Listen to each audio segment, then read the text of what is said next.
YouTube पर एक video बहुत ज़्यादा वायरल हो रहा है और बहुत ज़्यादा यूजर्स के बीच में समस्या बना हुआ है कि ड्रीम 11 वापस आ रहा है। और सही बात यह है कि ड्रीम 11 अभी भी पेंडिंग चल रहा है, कोर्ट का डिसीजन पेंडिंग चल रहा है। पता नहीं चल रहा है कि सारे पैड कंटेंट्स वापस आएंगे या नहीं आएंगे। जिस तरीके से यूट्यूब पर ये बवाला मचा हुआ है कि ड्रीम 11 आ गया है, ड्रीम 11 के पैड कॉन्टेस्ट शुरू हो चुके हैं, ऐसा कुछ नहीं है मेरी जान। सही चीज़ तो ये है कि ड्रीम 11 अभी भी कोर्ट के हाथों में है। यानी कि जिस तरीके से कोर्ट ने पहले ही बताया था, जैसे हाई कोर्ट ने पहले ही कहा था कि यह स्किल आधारित खेल है, उसी बेस पे हम कह सकते हैं कि ड्रीम 11 जो है वो एक स्किल आधारित खेल है। और सुप्रीम कोर्ट इसको जो है, हाई कोर्ट का जो फैसला आया था कि यह स्किल आधारित खेल है, उसको हमें नहीं लग रहा है कि ड्रीम 11 गलत साबित करेगा, क्योंकि हमारा संविधान भी स्किल आधारित खेलों को बढ़ावा देता है। तो हमें लग रहा है कि सुप्रीम कोर्ट भी जो है स्किल आधारित खेलों को बढ़ावा देगा और जितने भी पैड कॉन्टेस्ट हैं उसको वापस लाएगा। और बिल्कुल लाना भी चाहिए, क्योंकि जनवरी में इसकी जो है सुनवाई होनी है। अब मुझे लग रहा है कि जनवरी ना सही तो फरवरी तक इसकी सुनवाई हो जाएगी।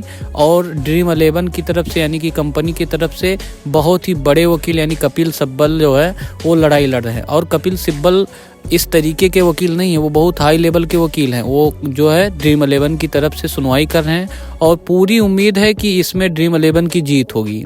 जितने भी पैड कॉन्टेस्ट थे वो सभी पैड कॉन्टेस्ट वापस आएंगे, उसी हिसाब से आएंगे। जीएसटी जो 28% बताई जा रही है, अब आप सोचिए अगर जीएसटी 28% हो जाएगी तो हम किस तरीके से ड्रीम 11 खेल पाएंगे। जितने भी छोटे यूजर्स हैं वो 28% जब जो है जीएसटी दे देंगे तो भाई वो नहीं खेल पाएंगे ड्रीम 11।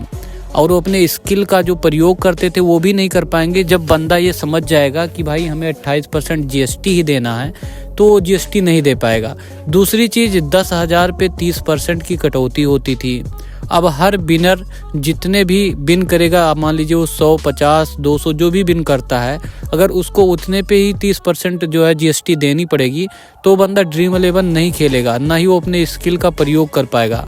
तो मेरे कहने का मतलब इतना है मेरी जान कि ड्रीम 11 जब भी शुरू हो उसी रूप में शुरू हो, उसमें कोई बदलाव नहीं होना चाहिए। यानी कि आप नियम लगा सकते हैं। नियम ये लगाइए आप कि दिन में 3 बार 3 से ज़्यादा कॉन्टेस्ट नहीं लगाना होगा, 2 कॉन्टेस्ट लगाना। वो सारी चीज़ें हम उसको समझ सकते हैं कि हाँ भाई किसी की लत नहीं लगनी चाहिए। लेकिन आप जीएसटी लगा देंगे, यानी यूजर्स के खाते से जितने पैसे होंगे वो जीएसटी में जाने लगेंगे। ऐसे में तो ड्रीम 11 खेलने वाले परेशान हो जाएंगे। तो आप इस तरीके का कोई काम ना करिए कि आप ड्रीम 11 को वापस भी कर दीजिए और उसमें इस तरीके की जीएसटी लगाइए कि यूजर्स उसको खेल भी ना पाएँ। मेरे कहने का मतलब इतना है कि आप यूजर्स के बारे में समझिए कि वो किस प्रकार से ड्रीम 11 को खेल सकता है, उसका उपयोग कर सकता है और उसको नुकसान भी ना हो। यानी कि हम ये नहीं कह रहे हैं कि आप इसको बढ़ावा दीजिए। देखिए कोई जुआ नहीं है।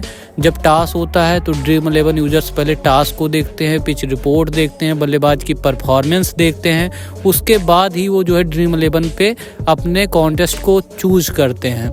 अब वो हेड टू हेड लगाते हैं या फिर 49 का लगाते हैं, ये सारी चीज़ें उनके ऊपर निर्भर होती हैं, क्योंकि जो पैसा लगाएगा वो सारी चीज़ों को ध्यान में रखकर ही लगाएगा। तो मेरे कहने का मतलब ये है कि अगर आप ड्रीम 11 वापस करिए तो कुछ भी उसमें ज़्यादा परिवर्तन मत करिए, ज़्यादा जीएसटी मत लगाइए, क्योंकि यूजर्स के हित में होना चाहिए। अगर आप लोगों को हमारी बातों से संतुष्टि हो तो हमारे वीडियो को सब्सक्राइब करें, लाइक शेयर ज़रूर करें। मिलते हैं अगले वीडियो में, तब तक के लिए धन्यवाद।